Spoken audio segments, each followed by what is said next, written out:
So this is January 6th. These are the hostages. So this is a big one. Biden has pardoned more people than all the prior presidents put together. I don't know what to make of it. They lost, as you said, the moral high ground. I agree with J.D. Vance that anybody who hit a police officer should not be pardoned. I never thought I'd share a panel with a violent insurrectionist, but this is America. Look, dude, I didn't storm anything. I entered the building illegally to stop vandalism, violence, and theft. And I literally stood in front of an angry mob and told everybody to go home because Donald Trump said to go home. I played his video tweet on my megaphone. None of this was said in the media. The narrative was the house of cards. Trump says they're hostages. They're only victims of their own actions. When you put a blanket pardon like this, it is offensive. My heart goes out to him because to me, he was a victim. Allow me to apologize to the police on behalf of all J6ers and all Trump supporters for what happened to you guys on that day. I've met Jacob in person. What the media told us about this guy, he's a monster. He did this. I met him in person. I interviewed him. Amazing guy. You are condemning the rioters who committed acts of violence. Now you're starting to think for yourself. Yes, Piers, it looked bad. But you know what? You believe the system's cheating you. You go to the system and you protest. These people felt like they were cheated. And you know what? They were.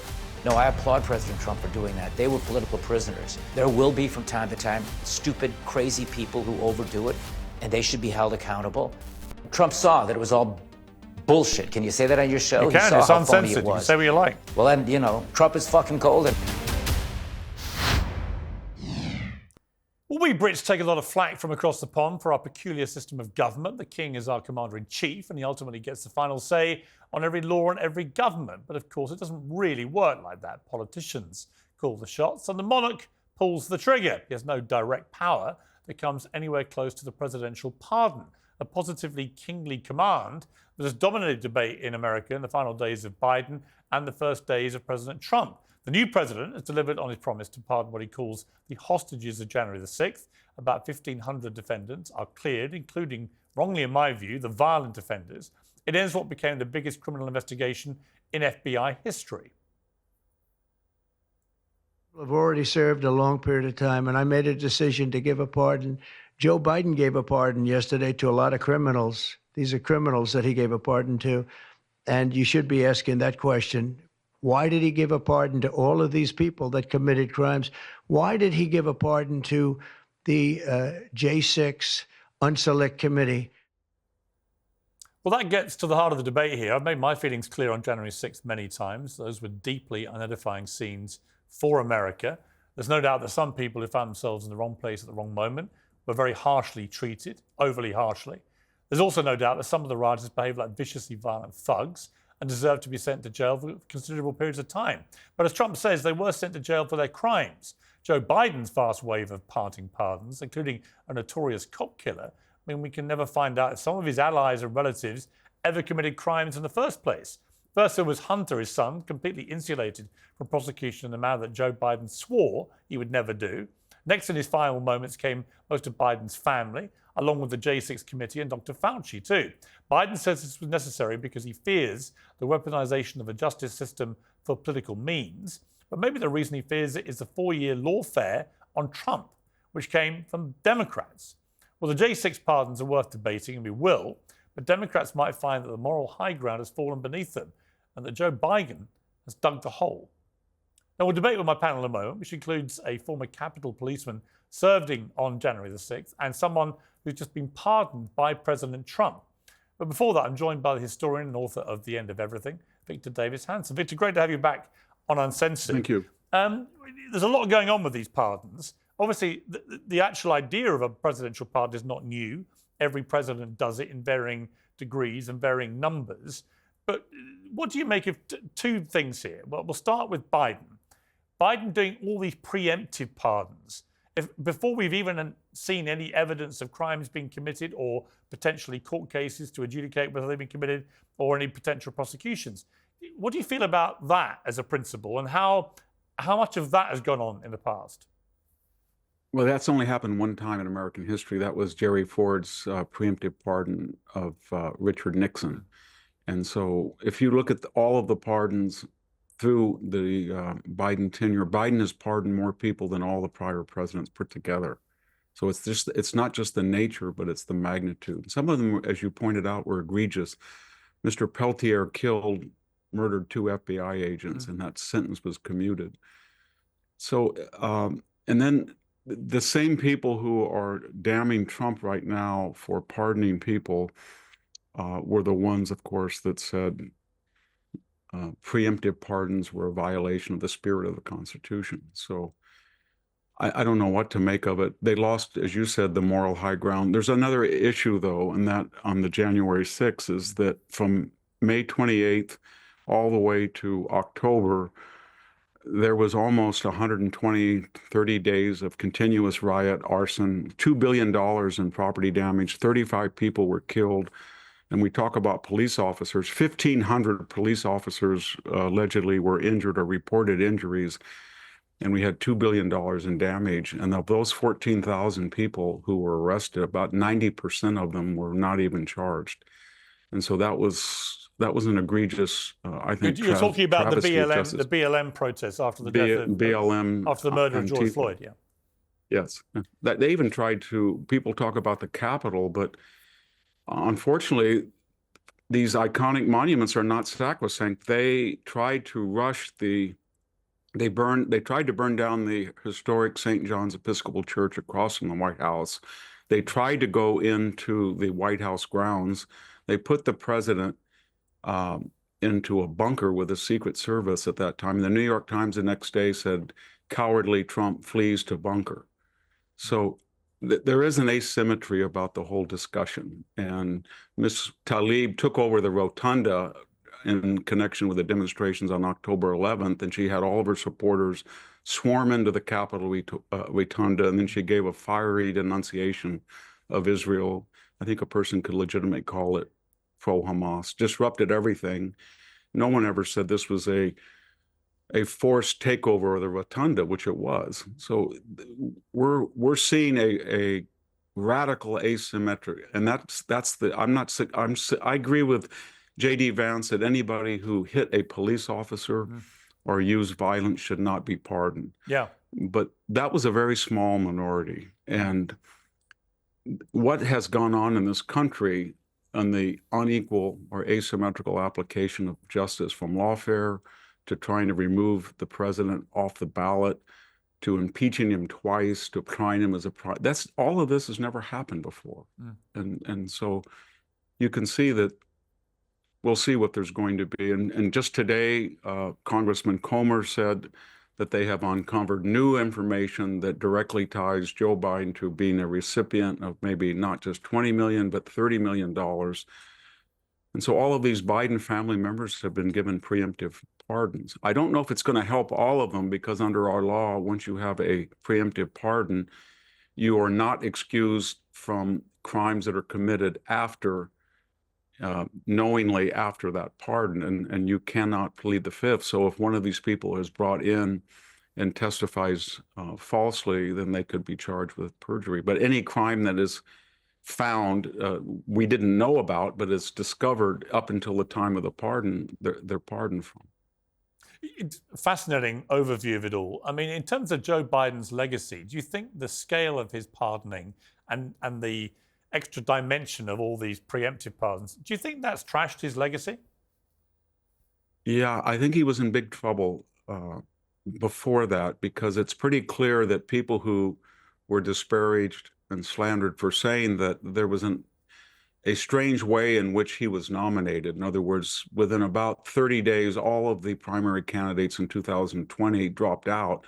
Many of them, like Cory Booker or Pete Buttigieg, had said on the debate stage that he was cognitively challenged. Then he came into office, and then for the next 4 years, that dementia accelerated. But anybody who wrote, and I can speak personally about that, was severely attacked by suggesting that you were ageist or you were engaging in deep fakes, which is, I can understand that they want to protect the president. But then as soon as the election was over, then we had this outpouring from the New York Times and the Wall Street Journal, 50 sources.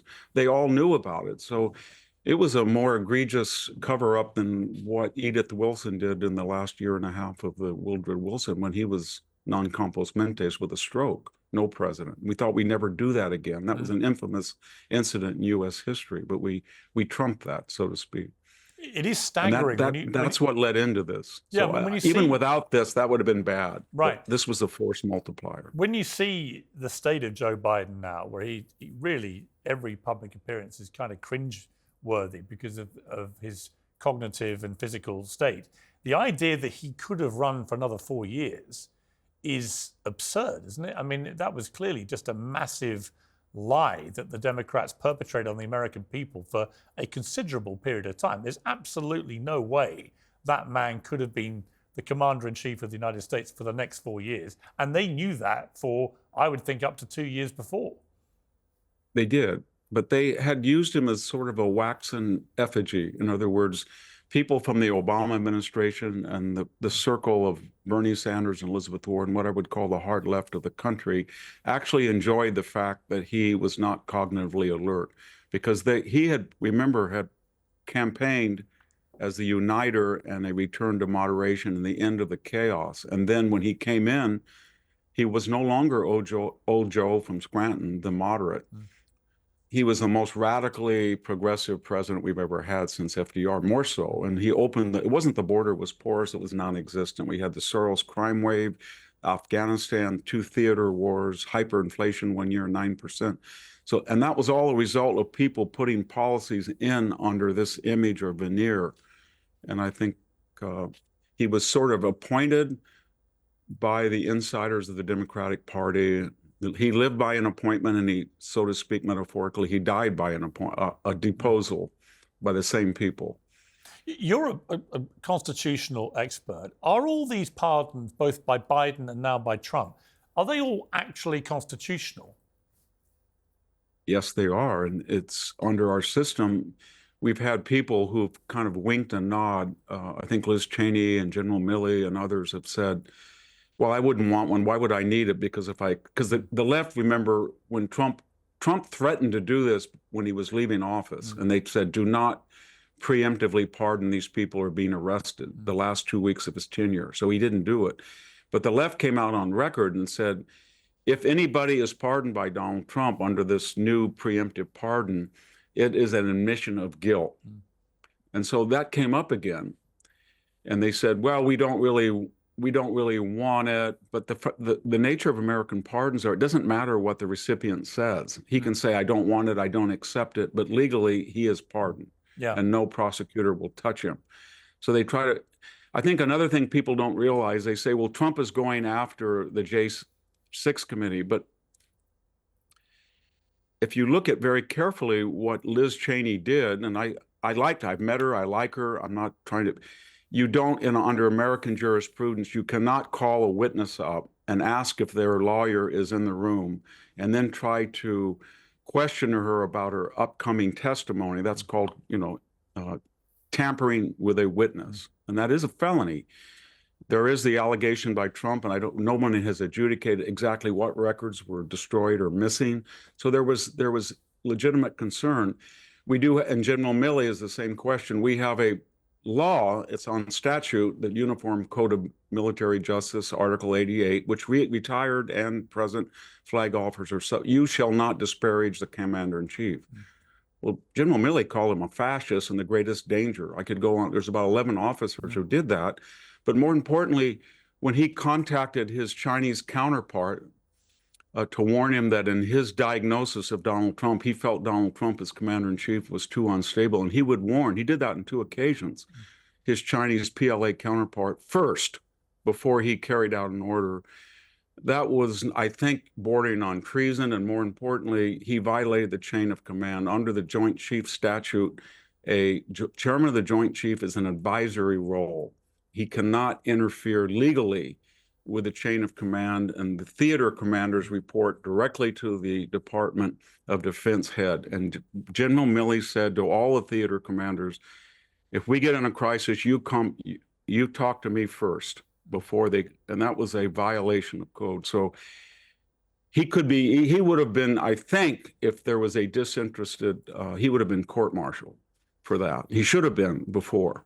Fascinating. And finally, Victor, you started by saying that there's only been one preemptive pardon. It was Ford to Nixon. I want to end with another president to president. moment that didn't happen, but many think should have happened. Should Joe Biden have pardoned Donald Trump, given that most people view his criminal conviction for the Stormy Daniels business as ridiculous?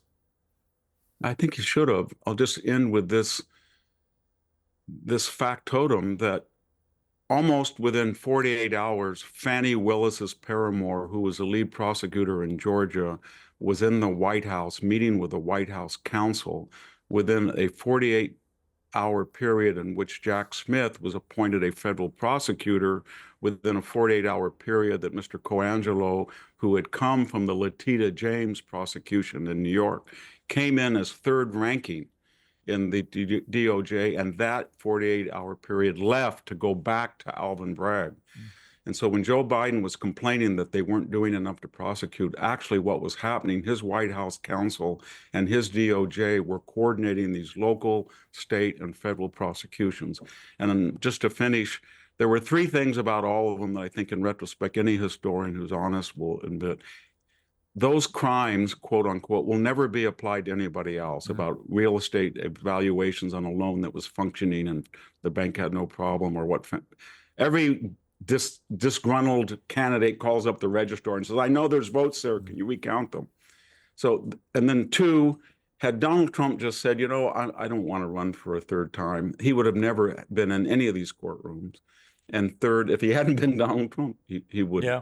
And everybody knows that in the United States now, and it's going to be a stain. And I hope that Donald Trump, when he said he doesn't want to do that to his enemies, I hope if there are any investigations, they don't come out of the Pam Bondi Donald Trump connection. If they are, they're going to have to be independent, local or state, or a special prosecutor. But I think that was wise of him to say it, and I hope he keeps to it. Yeah, I agree. Victor Davis Hanson, great to have you back. Thank you very much. Thank you. Well, to debate all this, I'm joined by PBD podcast Angry Patriot, Vinny Oshana, by Wajahat Ali, who's the host of Democracy-ish, by Jacob Chansley, formerly known as the QAnon Shaman, who was just pardoned by Donald Trump, and by a former Capitol police officer who was attacked on January the 6th at the Capitol, Winston Pingeon. So thank you all for joining me. Greatly appreciate it. Wajahat, let me start with you. How hamstrung do you feel about launching a full throttle attack, as I know you've been doing and are itching to do, about Trump's abuse of the pardon system as you see it, given Joe Biden's obvious blatant abuse, which we've just heard from Victor Davis Hanson, unprecedented apart from when Ford pardoned Nixon. We've never seen preemptive pardons like this. How neutered do you feel? I mean, do you feel like every time you try and go after Trump for this, everyone on the right will go, hang on, what about your guy? No, I'm not worried about that at all. And it's interesting that I never thought I'd be old enough to share a panel with a violent insurrectionist who voluntarily joined a mob incited by Trump to overthrow a free and fair election. But this is America. And to answer your question, Piers, I actually want to read very quickly some words by an author who I agree with, who shares my sentiments. I'm going to quote him very quickly. The Republican Senate cowards should hang their heads in shame. Pretending the Capitol riot wasn't a Trump-inspired insurrection is as deluded as saying 9/11 had nothing to do with bin Laden's terrorism. The author continues, and I completely agree with this author, that Donald Trump was the man whose ugly, violent rhetoric directly led to what happened on January 6th. He took the most powerful megaphone in the world and he screamed at his enraged, unhinged, diehard fan base to go to the Capitol that day and fight for his presidency, that he lied about being stolen from him. So that's exactly what thousands of them did. Many of the rioters have said, in their own words, that it was Trump's command that drove them to the Congress. And finally, shame on Donald Trump for continuing to perpetuate a grotesque, inflammatory lie that threatens to imperil the very foundation of American democracy, end quote. That was you, Piers Morgan, 4 years ago in the Daily Mail. I share your sentiment.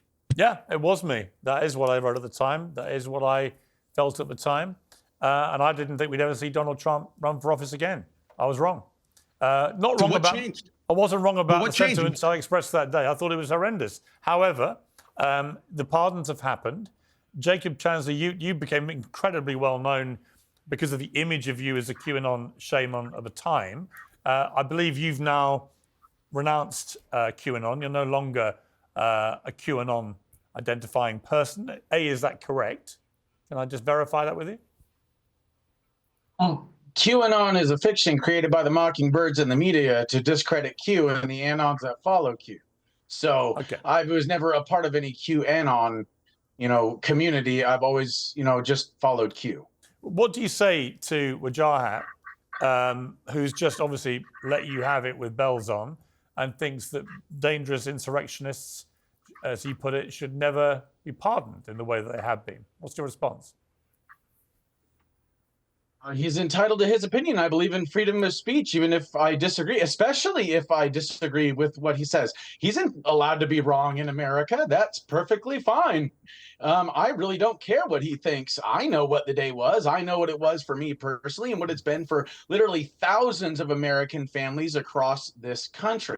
Having the government weaponized against you is the very thing that people on the left used to cry about all the time until they got in office and they were able to weaponize the government against their political opponents, which is exactly what happened. And the media did their bidding too. They were their handmaiden. The real question we have to ask ourselves is, what is the devious and nefarious hand inside of the government glove, or has been inside the government glove for the last several decades and the last 4 years, that's doing all this to the American people and circumventing the Constitution in the name of a state of emergency?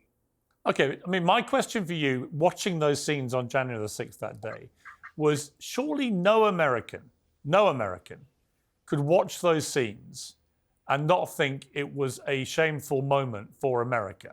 Whatever the motivation for what was behind it, whatever people felt they'd been encouraged or otherwise to do by Donald Trump, the fact that a very large group of people basically tried to ransack the Capitol in the way that happened, the home of democracy in America, those images went around the world and the world was genuinely horrified, Jacob. How do you feel when you look back at those images? Can I ask you a question? Sure. Can I ask you a question? Sure. What would you do if you found out that the whole thing could have been prevented, was actually government orchestrated, and all the blood that happened on January 6th is on the hands of people like Nancy Pelosi, Yogananda Pittman, Mark Milley, all the people that Victor Davis Hanson just talked about? They're the ones that set this whole thing up. This thing has the fingerprints of a regime change all over it. And our government has become expert level at regime change. The media wasn't talking about Sergei Dubinin, the known Ukrainian spy that was in the crowd on that day and actually asked to take a picture with me, as funny as that is. The FBI asked me, let me ask you, do you know who this is? I Jacob, said, before no. I go, okay, So, Jacob, hang on. Jacob, before I go to Winston to respond, because he was there, he was a police officer that day at the Capitol. But why were you doing it then? I mean, presumably you weren't told to do it by somebody from the FBI or any of these other theories that were being propagated since. What was your purpose in storming the Capitol that day? What did you want to achieve?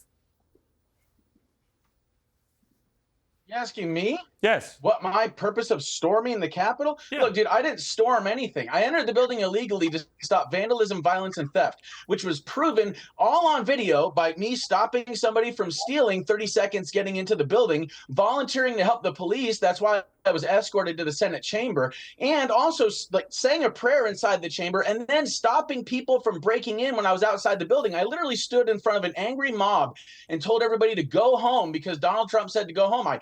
I played his tweet. I played his video tweet on my megaphone, told everybody to go home. I stood in front of an angry mob trying to break into the Capitol, and none of this was said in the media because it was their narrative was the House of Cards. I was their Achilles heel, and Tucker Carlson knew that, and that's why he aired that footage, and he totally destroyed the Mockingbird media's narrative about January 6th. Okay, let me go to Winston. You were there that day. You're a Capitol police officer. What are your feelings about the fact that everyone involved has been pardoned, even the ones who were violent to police officers? I think it's very unfortunate that particularly those that were violent and who attacked both me and my fellow officers that day are able to walk totally free. It sends a horrible message to Americans, to the world, to law enforcement, not only Capitol Police, DC Police, who have continued to show up every day, do their jobs in service to others, in service to the American people, to Congress. And, it basically says that it's okay to do political violence against and beat police officers. It says that there's nothing wrong with that. Do you think there's a No, what says that that's okay is the BLM riots. It says that's okay is the Antifa riots, and there being no prosecutions. That's what says that's okay. Is attacking federal buildings and no prosecutions. That's what says that's okay. Forgive me for saying, I don't mean to interrupt, but the double standard, what Victor Davis Hanson was talking about, the asymmetrical justice system, is on full display. And to deny that the Antifa and BLM riots didn't play a role in the demoralization of our police officers and the allowance of this crime spree all across the country is just absolutely silly. The idea that is not to blame is silly. Well, it's an interesting point, Winston, isn't it? Whataboutism, though, it's horrible. This whataboutism. I was a police officer for 5 years. I worked in 2020, the summer in DC. I will not condone any violence against police for whatever political cause, whether it was then on January 6th. And I'm glad we can agree on that. But the difference is that on January 6th, it was not just a riot on the street. There were those like yourself that entered this building illegally and others who were violent against us. And it had never happened before. Not since the War of 1812 and 1814, when the British stormed the Capitol, had this ever happened. Not since the Civil War had we been so divided. Allow me to apologize. Please allow me to apologize on behalf of all January 6ers and all Trump supporters for what happened to you guys. I don't know if that's happened on live television yet, but allow me to apologize to the police on behalf of all J6ers and all Trump supporters for what happened to you guys on that day. It's absolutely terrible. And if you find out that your own Capitol Police people like Yogananda Pittman or, Tom Manger are covering up what actually happened and the fact that they put you in harm's way, I think you guys have a vested interest in a class action lawsuit for your own work environment, putting you guys in harm's way. I appreciate that apology. I think, though, the bigger picture is, as an officer, we never victim blame. When a crime is committed against somebody, it is not their fault. And it's more important to look at the bigger picture. Why was that crowd there that day? Who sent them? I remember people telling me that day on January 6th, President Trump sent us here. We are going to get in that building, and thinking there's no way they're going to be so violent, so brutal to actually get past us and break inside, until very shortly after I'm seeing for my own eyes that I was wrong and that the mob, was. And again, could Capitol Police have been more... Were you talking to Ray Epps? No. Is that who you were talking to? Well, I want to ask Winston a question, which is this. Winston, do you see a difference between people that day who committed acts of violence against police officers and people like Jacob here who did not? I mean, do you see a qualitative difference between the two? J.D. Vance said he could see an argument for pardoning the non-violent rioters, and I see that argument. They'd all been imprisoned, almost all of them, and many people felt some of the sentencing was way over the top for non-violent acts. Do you see a difference between the two? I do see a difference, of course. Somebody who just entered the building illegally did not commit as bad an act as those who used a stun gun against my fellow officers, who used bats and 2x4s, bear spray against us. Of course, there is a difference there. I'd like to think some people there that day normally would respect police. They had Blue Lives Matter flags. I like to think that some of those people just perhaps got caught up in the moment and make mistakes. However, we all make mistakes, but we must be held accountable for our actions. The justice system imposed, these people got due process. Trump says they're hostages. It acts like they, were victims of this. They're only victims of their own actions. And so, sure, I can see a difference. But again, when you put a blanket pardon like this, particularly those who were violent, it is offensive. And I know Capitol Police officers today who are still working very upset by this action. Why should they continue to do their jobs every day if violence against them is just not going to matter? Right, and Jacob, before I go to Vinny, and that rationale applies to Joe Biden and all the pardons he just put out. Yeah, we're going to come to that, Jacob. Jacob, before I go to Vinny for his response, because he's been waiting patiently, I would just ask you the same question. Do you see a difference yourself? I mean, what do you say about those on the day who did commit acts of violence against police officers? Do you see a difference between them and people like you? Yes, I do, to be perfectly honest with you. But I respect the president's decision to pardon those people, and I'll tell you why. Because what happened in 2020 with the riots and what's happened with the pardons that Joe Biden has put out there, attention has to be drawn to that. And Donald Trump pardoning some people, that a small percentage of people that harm police officers or committed acts of vandalism on that day, is nothing compared to the damage that was done by the pardons that Joe Biden did, or by the psyop that was perpetrated on the American people by Russia for 4 years, by the Hunter Biden laptop suppression, by these 51 intelligence agents lying, then going after all these people because of January 6th, all the lives that were destroyed. Like, I would way rather have J6ers on the street that hit a cop than I would a child molester from Nicaragua. Okay, look, you make a lot of points there, some of which... I would have neither. Well, yeah, exactly. That's would be my point. But before I go to Vinny, Jacob, just to be clear, it seems to me like you would unreservedly condemn the rioters that day who committed acts of violence against police officers, would you? I believe in nonviolent non-cooperation with evil. If you cooperate with an evil system, you contribute to its evil. That's Gandhi right there, and that's truth. So I believe in nonviolent non-cooperation. So is that you would condemn the people who committed acts of violence against police officers?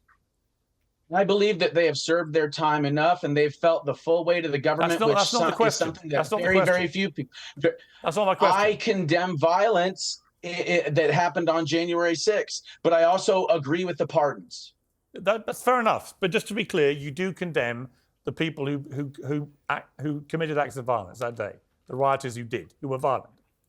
I just answered your question. It's a yes. Just to be clear, I don't want to misquote you, so I'm just pinning you down to say yes. Hey, well, then play the tape back, buddy. Well, you said you condemn acts of violence, so by definition, I'm assuming you are condemning the rioters who committed acts of violence.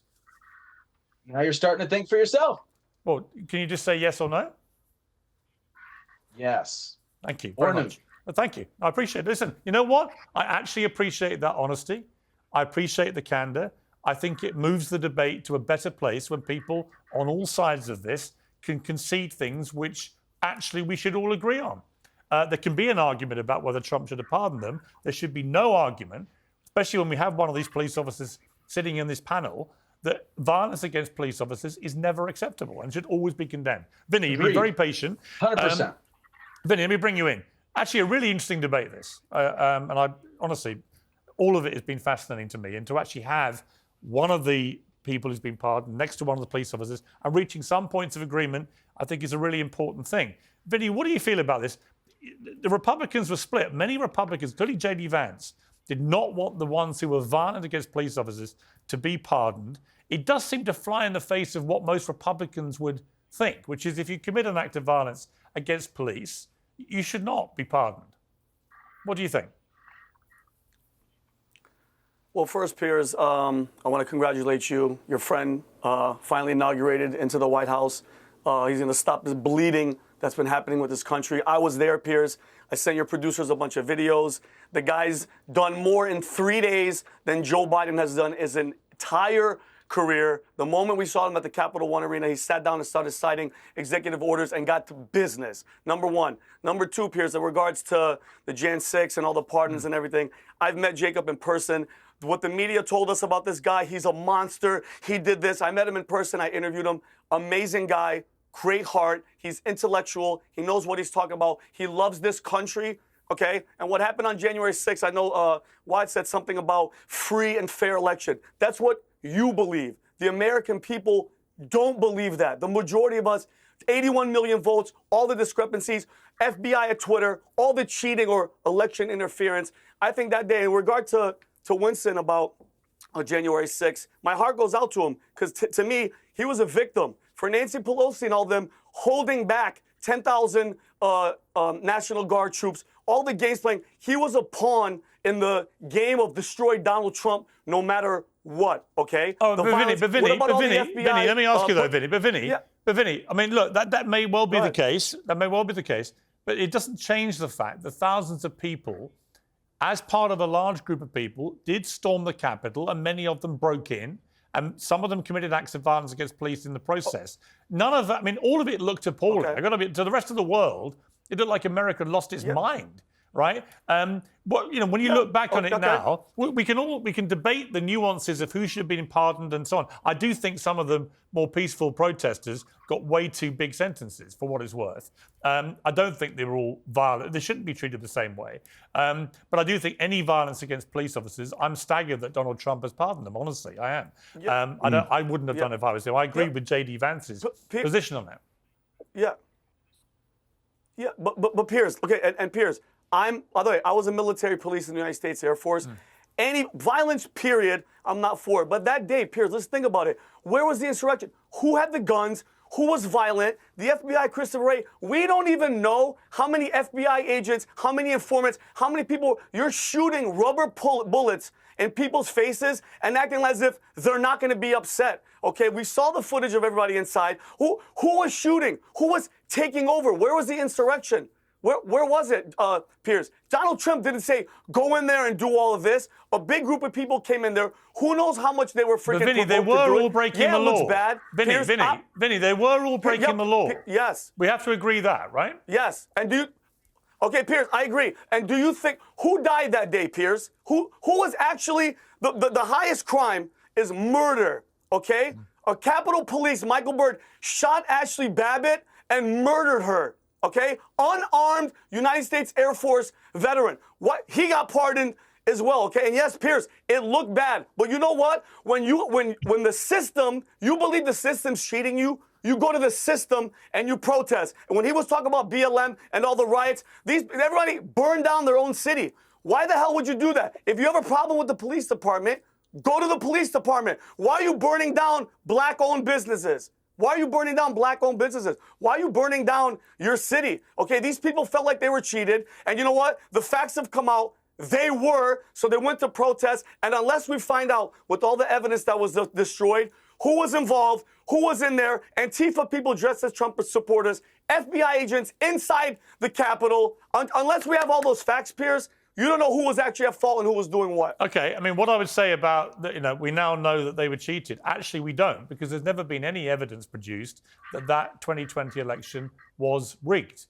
Donald Trump keeps saying it. I wish he wouldn't. He doesn't need to say it. He's won big now. He doesn't need to go back over that again. But actually, including Republican judges, nobody has ever found any concrete evidence that election was rigged. So the reason why people... hang on, Vinny. The reason why people were protesting in the way they did was because they believed it. I certainly believe that. But the reality is it's never been backed up by actual hard evidence, even by Republican judges who've studied it. So this premise that somehow it was illegally stolen from Donald Trump the first time, I've said it to his face, and I believe it now, just as I still believe what I wrote in that column that Wajahat quoted from earlier. I just think that there are certain things where people can continue to say it was stolen and rigged and so on, but you've got to actually at some point stump up the hard evidence, and it's never happened. May I say something, Piers? Yeah. Okay, so yeah.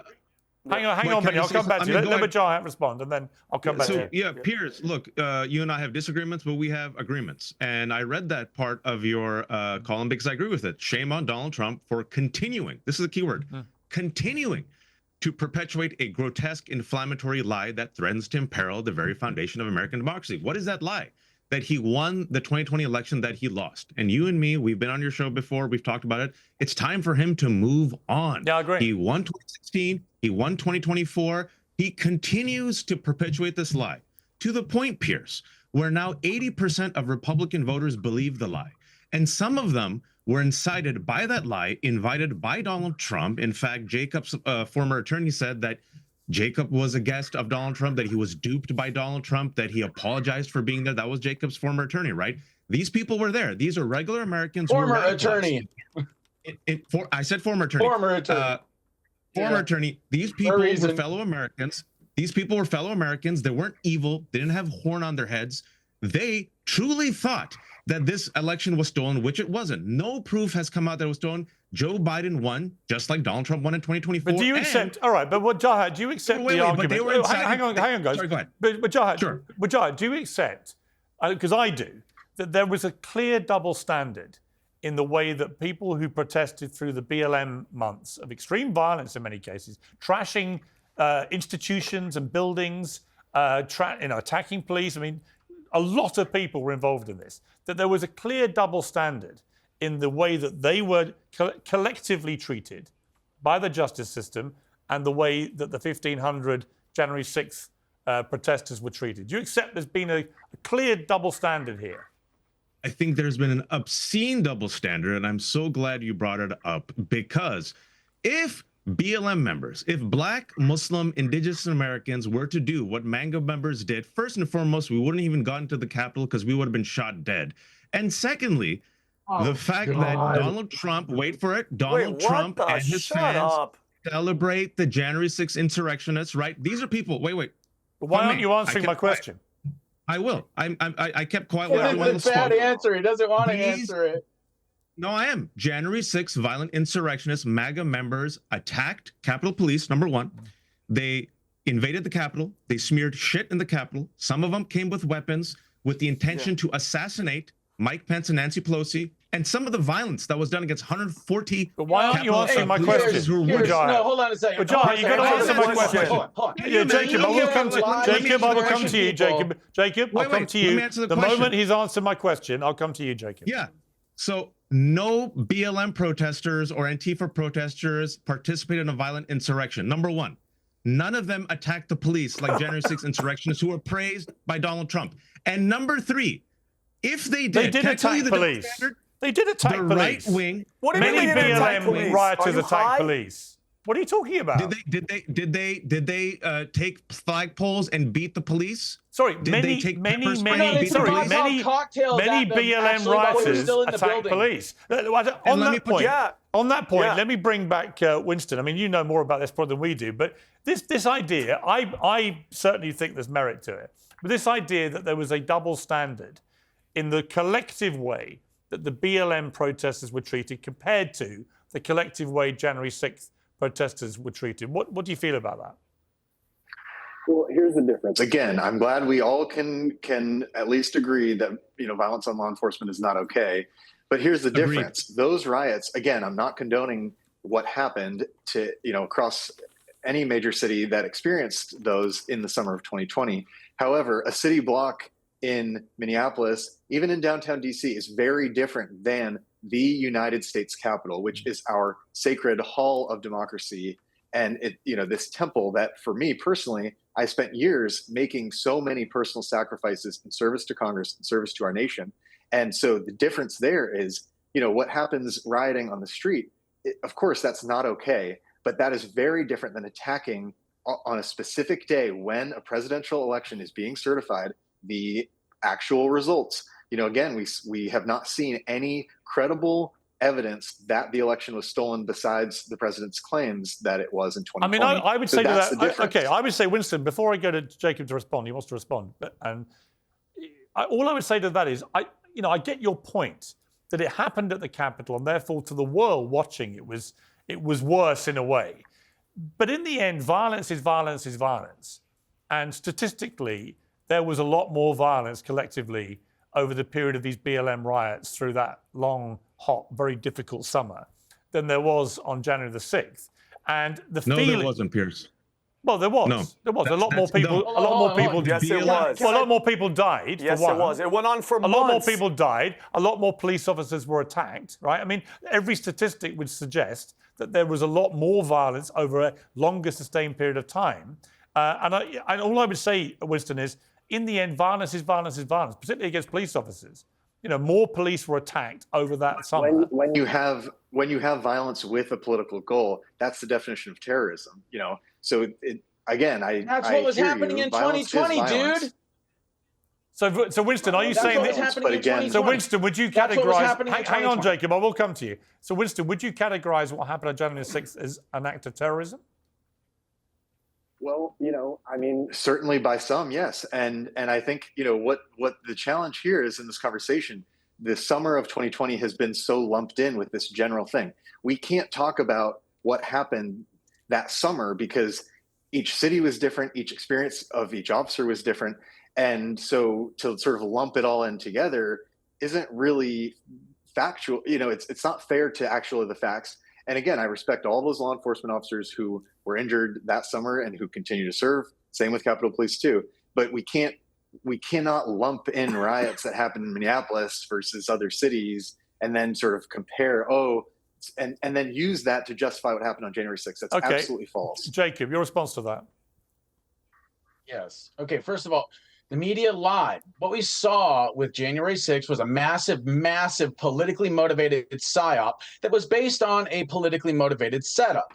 All right, all with the fingerprints of regime change, all with the hallmarks of regime change here. Now, look, when the media said that this was the worst attack on the Capitol in our nation's history, they were wrong, because the Weather Underground literally bombed the Capitol. That's the left. Oh, and by the way, the guy Bill Ayers that was a part of the Weather Underground, the bombing of the Capitol, he was pardoned by Obama and later actually got involved with the Department of Education in the Obama administration.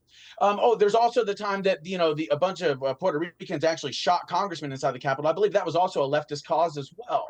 So what has happened and what we've seen with this J6 narrative is that the media has pushed this insurrection narrative over and over again. They've used trigger words and trigger images to create an instinctual and an emotional response in the subconscious mind, telling people their country and their democracy is under threat. And they made people like me their psyop poster boy, which was a very large mistake, because the fact of the matter is nothing that they said about me on January 6th was true. They had the audacity to say that I call myself the QAnon Shaman, for God's sake. None of that's true. So like every bit of the narrative of J6 is a lie. They told us that police officers died. That's not true. They knew it wasn't true. They avoided the fact of talking about the fact that actually 4 protesters died on that day, not just Ashley Babbitt, but Rosalind Boyland and 2 others, many of which were victims of police brutality. Okay, they didn't talk about the cover-up with Yogananda Pittman or Tom Manger when he came in.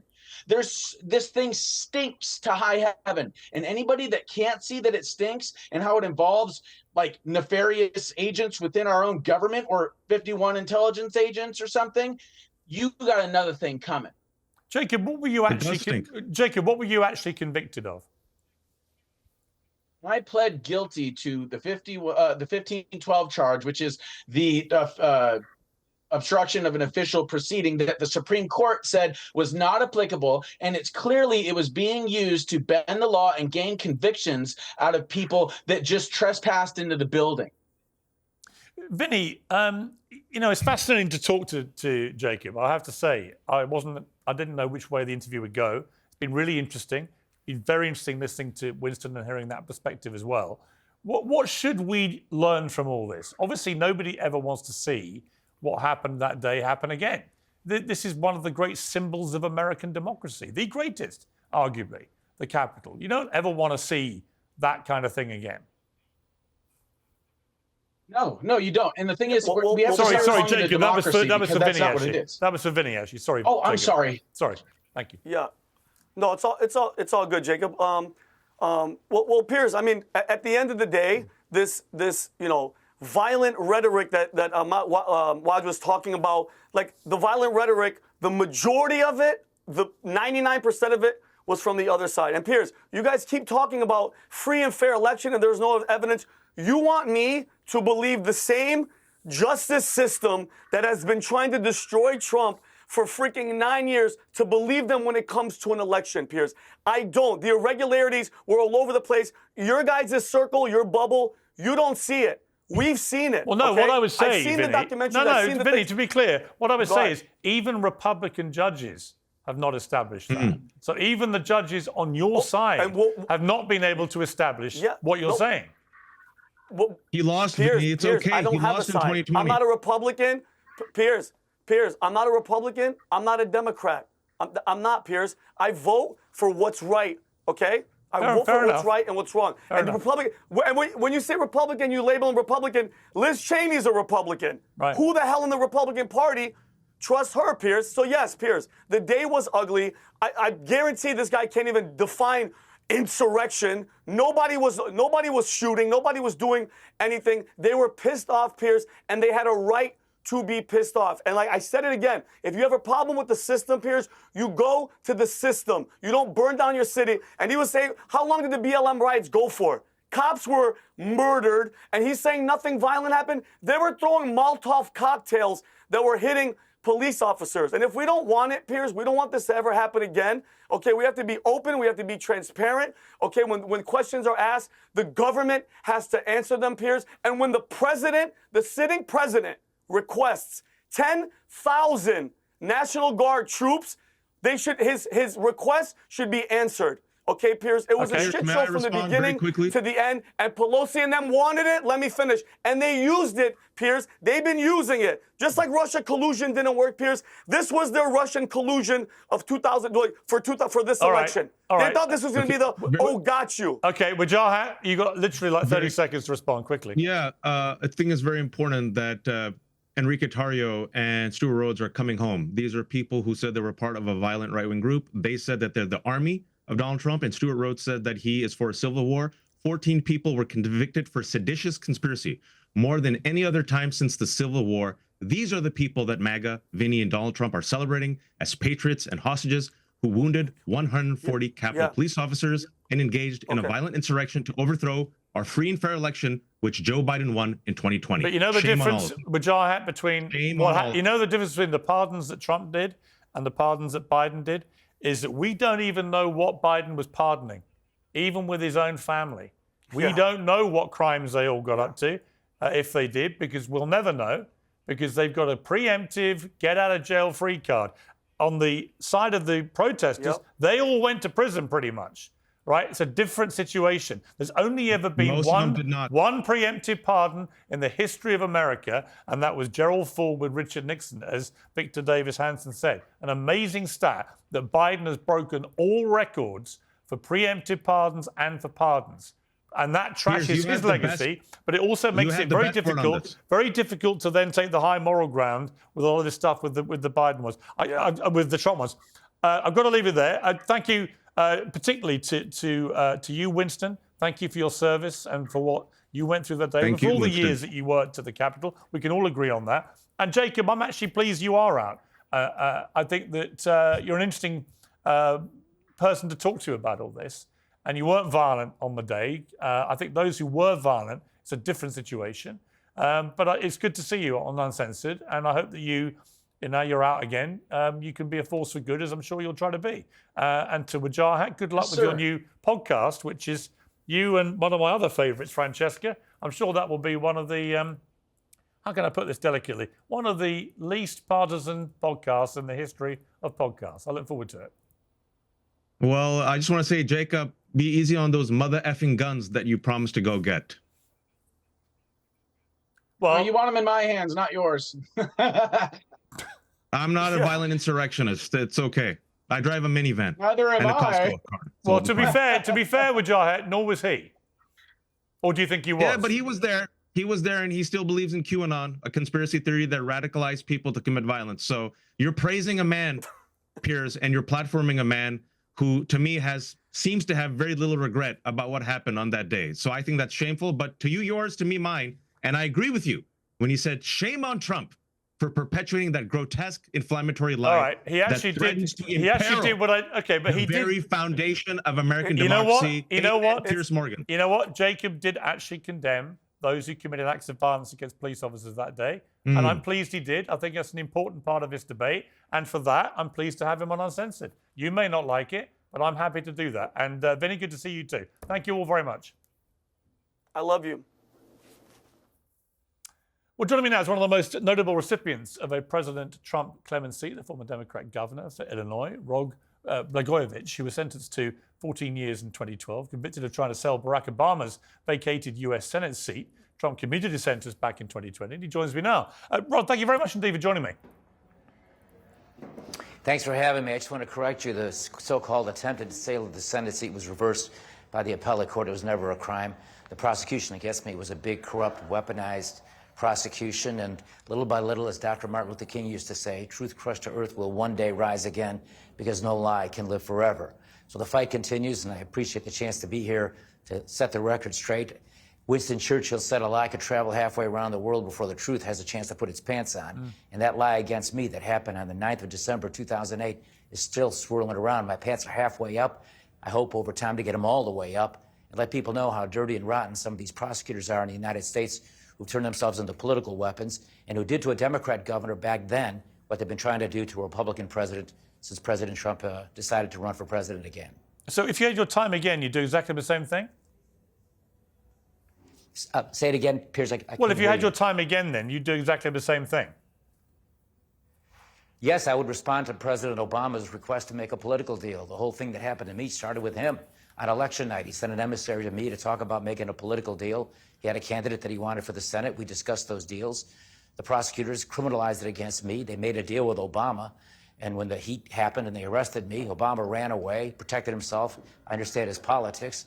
And he ended up going to the White House for 8 years, and I went to the big house for 8 years. Obama didn't break any laws. It's political horse trading, and that's what the appellate court eventually said it was. Nothing more than routine political log rolling.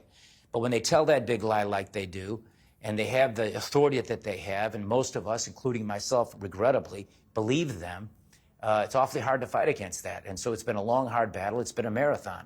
And little by little, though, I'm getting there. More and more people are realizing that you can't really trust some of these prosecutors. And the one area in America that understands that best is the African-American community, because they've been on the wrong end of law enforcement lying about them in too many cases. But for those who don't know the intricacies of your case, but just remember the tape that came out saying, I've got this thing and it's effing golden, I'm just not giving it up for nothing. How do you explain That's that? Right.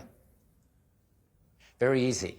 We had a discussion the day after I was approached by Obama's emissary on, what kind of political deals we can make. One of my political advisors had suggested, well, maybe we just give him whatever he wants and make him happy. The others advising me, and I agreed, suggested that would be political malpractice because I had this thing and it was effing golden, and I'm not just going to give it up for nothing. We're going to make a political deal. And in the end, I was about to make a deal that would benefit the people of Illinois. And the next day, when it was decided and they were hearing all of those telephone calls, they arrested me to stop it. And since that happened, they've been covering up those tapes. 98% of the FBI tape recordings with me have been covered up and are under a gag order to this day. And hopefully now, with President Trump and the administration, perhaps some of those tapes can be released and show how they lied to the public and how they lied in court, and how they lied on me, and how they sent me to prison for 14 years. And it would have been 14 years had President Trump not reached in and rescued me 8 years into that very long and unhappy journey. Why do you think Trump did that? Because Trump saw that it was all bullshit. Can you say that on your show? You can. It's uncensored. You can say what you like. Oh, no kidding. Well, then, because Trump is fucking golden and he saw through what happened. And I think he appreciated the fact that I was fighting back. I think he appreciated the fact so much that he invited me on Celebrity Apprentice to show that apparently you did a lot better on than I did, because he fired me on that show correctly. But then who'd have thought when he did that, many years later, he would actually free me? No, he saw what was wrong. And that says something about Donald Trump. People don't realize what a kind person he is and how courageous he is. He's willing to do things that don't even benefit himself. Pulling me out of prison, the first Democratic governor who endorsed Obama, did nothing for his politics. In fact, he had a lot of explaining to do with members of his own party, but he did it anyway because he saw something that's wrong.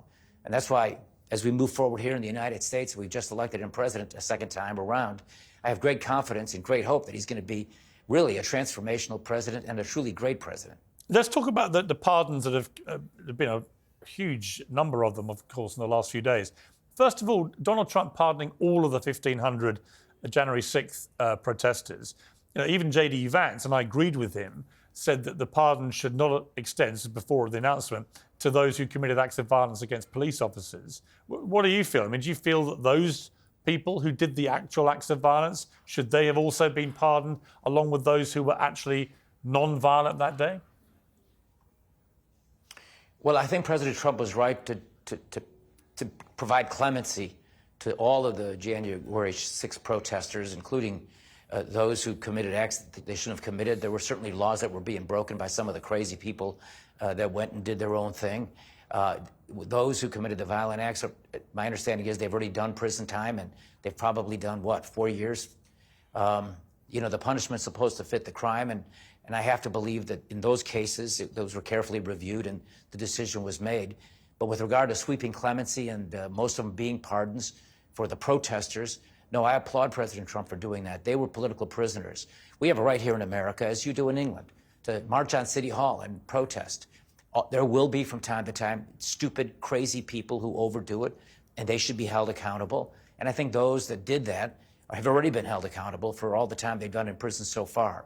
And one thing I learned about the criminal justice system in America, Piers, because of my long, hard journey, is in too many cases, justice is not tempered by mercy. And, you know, you're from England and you're a lot smarter than I am, and you know Shakespeare better than I do, but I can't tell you how many times I reread Portia's speech about tempering justice with mercy and how important that was as I was sitting in prison, getting absolutely no mercy and being treated in an unmerciful way.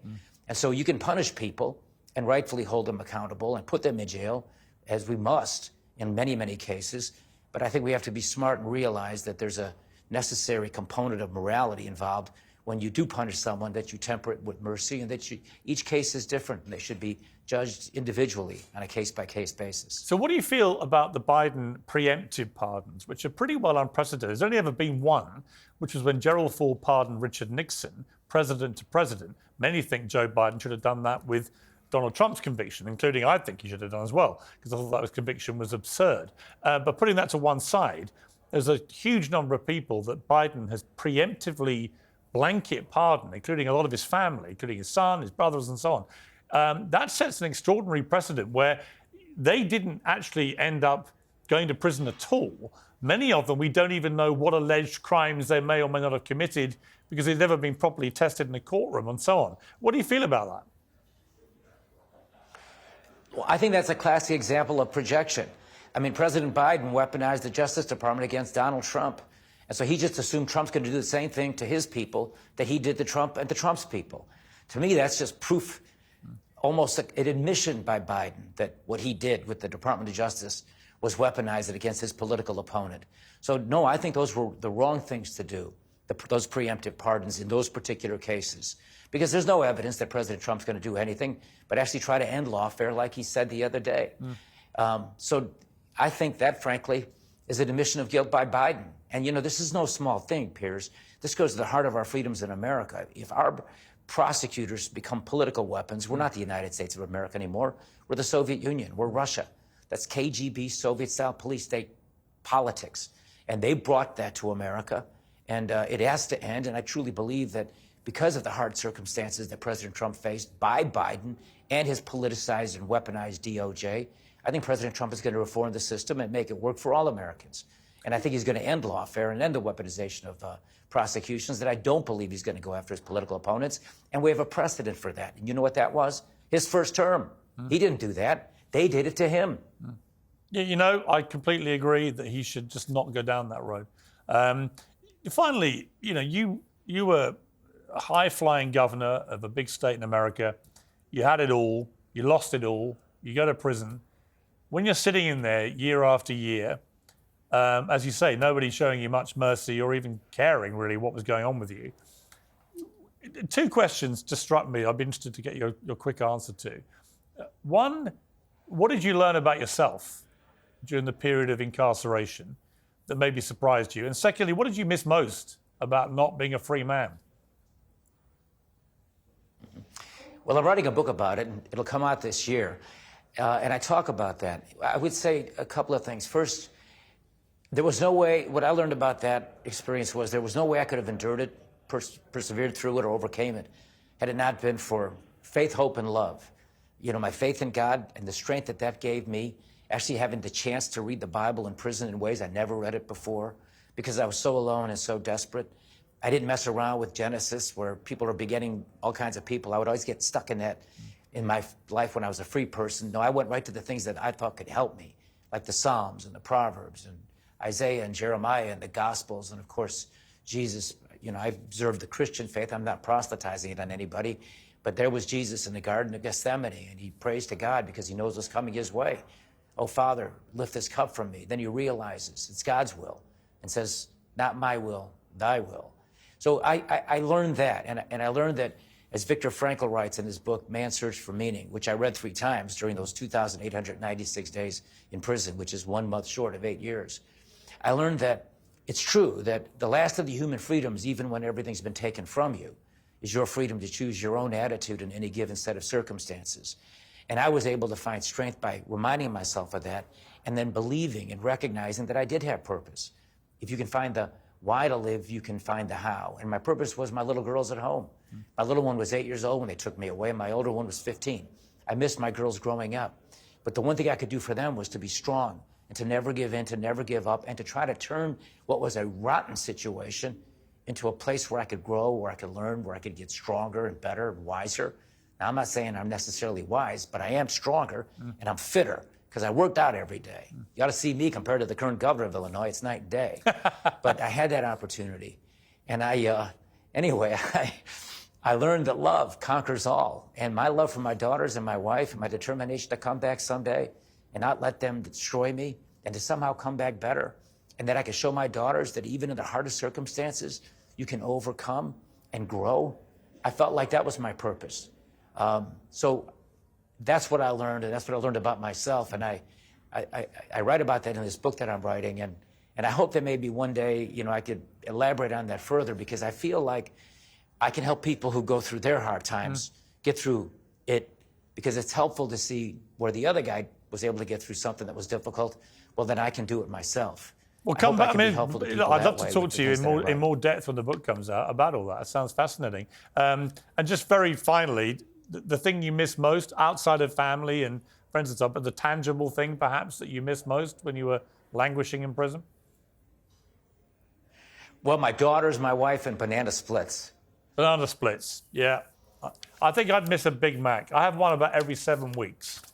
I've often thought if I ever went to jail, I'd miss my every 7-week Big Mac. Rod, thank you very much indeed for joining me. I appreciate it. Thank you, Piers, and congratulations on your success. Thank you very much. And come back when your book comes out. I'd be really interested in talking to you in more depth about that. I think when people go to prison for a long period of time, who've had it all and then lose it all, it gives them a fascinating perspective on life. And often they talk in a very different way to how they would have done before it all happened. So I'd be interested to talk to you about that. Thank you very much.